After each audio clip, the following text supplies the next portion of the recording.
नमस्कार, मैं हूं अंकुर और आप देख रहे हैं सत्य हिंदी बुलेटिन।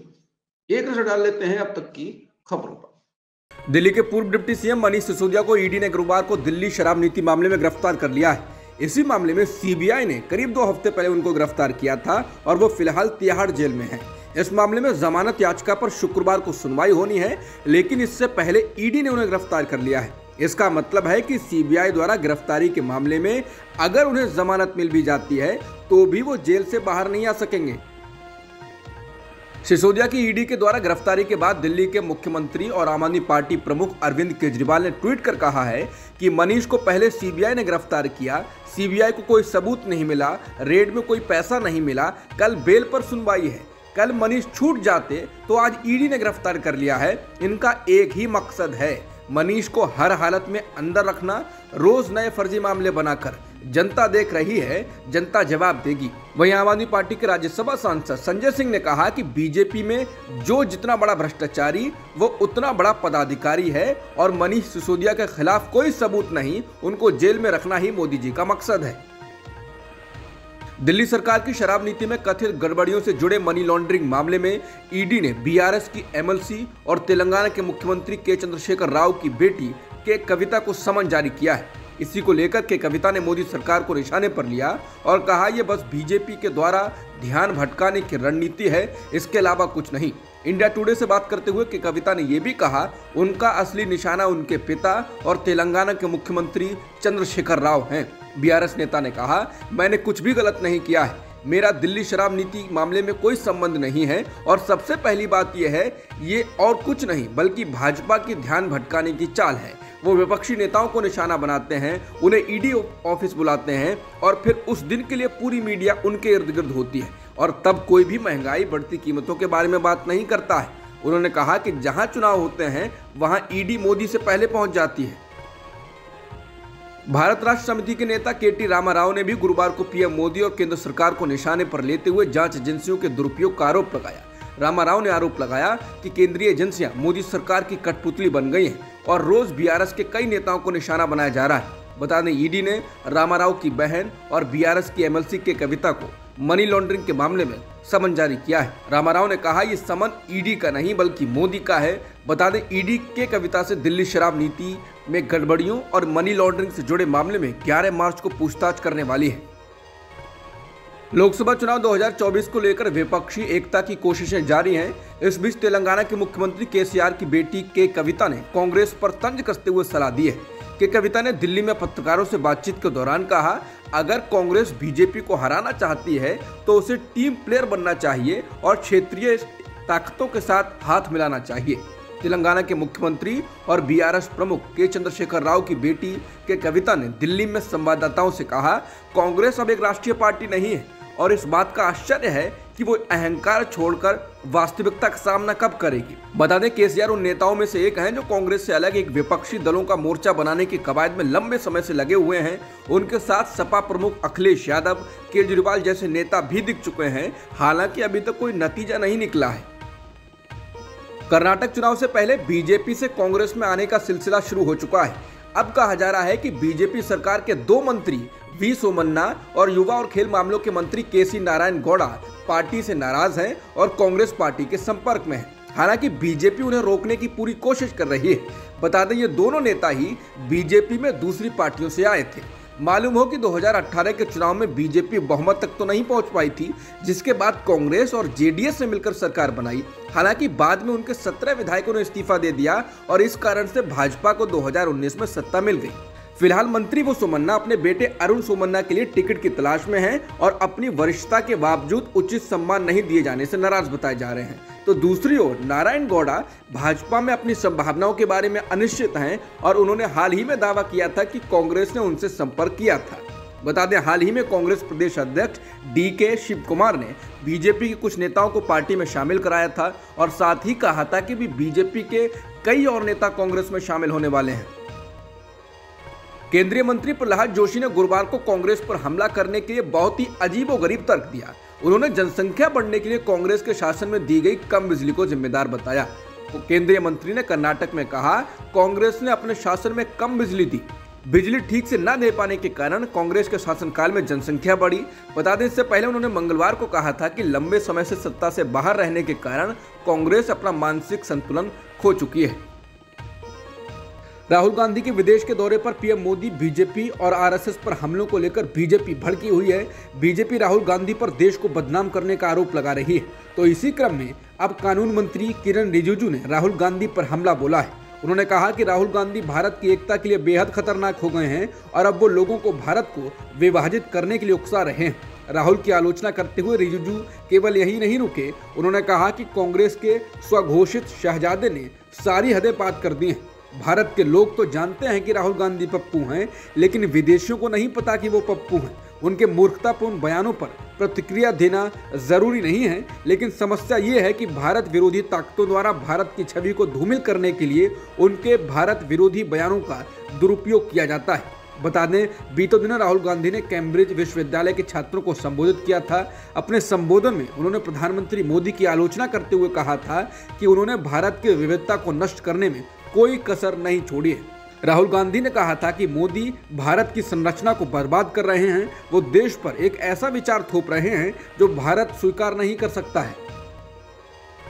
आम आदमी पार्टी के विधायक सौरभ भारद्वाज और आतिशी को आज उपराज्यपाल वीके सक्सेना ने शपथ दिला दी। शपथ ग्रहण के बाद ही दोनों मंत्रियों को विभाग भी दे दिए गए हैं।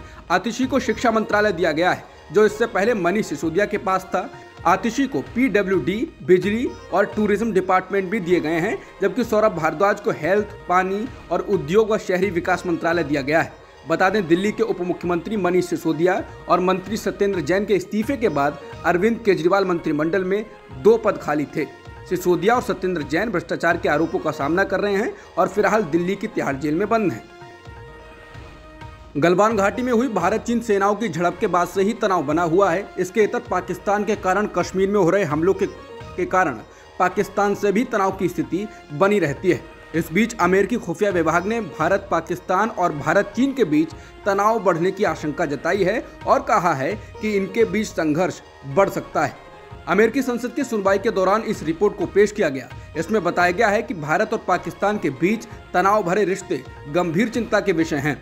रिपोर्ट में कहा गया है कि पाकिस्तान एक लंबे समय से भारत विरोधी आतंकी समूहों का समर्थन करता रहा है और पाकिस्तान अगर भारत को उकसाने वाली कार्रवाई करता है या वो ऐसा करता हुआ दिखाई देता है तो उस पर भारत की ओर से सैन्य पलटवार किया जा सकता है। रिपोर्ट में बताया गया है कि प्रधानमंत्री नरेंद्र मोदी के नेतृत्व में भारत पाकिस्तान की ओर से असली उकसावे व सैन्य बल के साथ जवाब देने की संभावना ज्यादा है और दोनों ओर से आपसी रिश्तों में तनाव को देखने का नजरिया संघर्ष का जोखिम बढ़ाता है। उपराष्ट्रपति और राज्यसभा के सभापति जगदीप धनखड़ एक बार फिर सवालों के घेरे में आ गए हैं। अब मीडिया रिपोर्ट के मुताबिक उन्होंने अपने निजी स्टाफ के 8 सदस्यों को 20 समितियों का सदस्य बना दिया है। ये समितियां राज्यसभा के तहत काम करती हैं। इन नियुक्तियों पर विपक्षी दलों ने सवाल खड़े किए। कांग्रेस के लोकसभा सांसद मनीष तिवारी ने ट्वीट कर कहा, उपराष्ट्रपति राज्यसभा के पदेन अध्यक्ष हैं, वो वाइस चेयरपर्सन के पैनल की तरह सदन के सदस्य नहीं हैं। वो संसदीय स्थायी समितियों में निजी कर्मचारियों की नियुक्ति कैसे कर सकते हैं? क्या ये संस्थाओं को कमजोर करने के समान नहीं होगा? कांग्रेस के राज्यसभा के चीफ विप जयराम रमेश ने इस फैसले के पीछे दिए गए तर्क पर सवाल उठाया। उन्होंने कहा कि मैं इस कदम के तर्क या जरूरत को समझ नहीं पा रहा हूँ। राज्यसभा की सभी समितियों में पहले से ही सचिवालय से लिए गए सक्षम कर्मचारी हैं। ये राज्यसभा की समितियां हैं, ना कि सभापति की। किसी भी तरह का कोई परामर्श नहीं किया गया है। इंडियन एक्सप्रेस की रिपोर्ट के अनुसार राजद के राज्यसभा सांसद मनोज झा ने कहा, इस तरह के कदम के पीछे जो तर्क है वो मूल रूप से स्थायी समितियों के विचार और संरचना के खिलाफ जाता है। सवाल पूछे जा रहे हैं कि जब उपराष्ट्रपति और राज्यसभा के सभापति सदन का सदस्य नहीं होते हैं तो क्या वो अपने निजी स्टाफ को सदन की समितियों में लगा सकते हैं?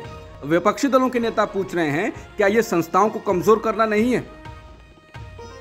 तमिलनाडु के सीएम एम.के. स्टालिन ने बीजेपी पर सीधा हमला बोला है। स्टालिन ने कहा कि उत्तर भारतीय राज्यों के बीजेपी नेताओं ने गलत इरादे से प्रवासी मजदूरों पर तमिलनाडु में हमले के बारे में अफवाह फैलाई। स्टालिन ने गुरुवार को उनगलिल ओरुवन कार्यक्रम के तहत कई सवालों का जवाब देते हुए कहा कि जैसे ही मैंने बीजेपी के खिलाफ राष्ट्रीय स्तर के गठबंधन की जरूरत के बारे में बात की, फौरन तमिलनाडु के बारे में अफवाहें फैलनी शुरू हो गईं। स्टालिन ने कहा कि तमिलनाडु में अलग अलग राज्यों के लोग लंबे समय से रह रहे हैं, वो कभी भी ऐसी घटनाओं से प्रभावित नहीं हुए। पिछले कुछ वर्षों से कई लोग रोजगार की तलाश में तमिलनाडु आ रहे हैं। कुछ लोगों ने फर्जी वीडियो बनाए और झूठी खबरें फैलाई हैं।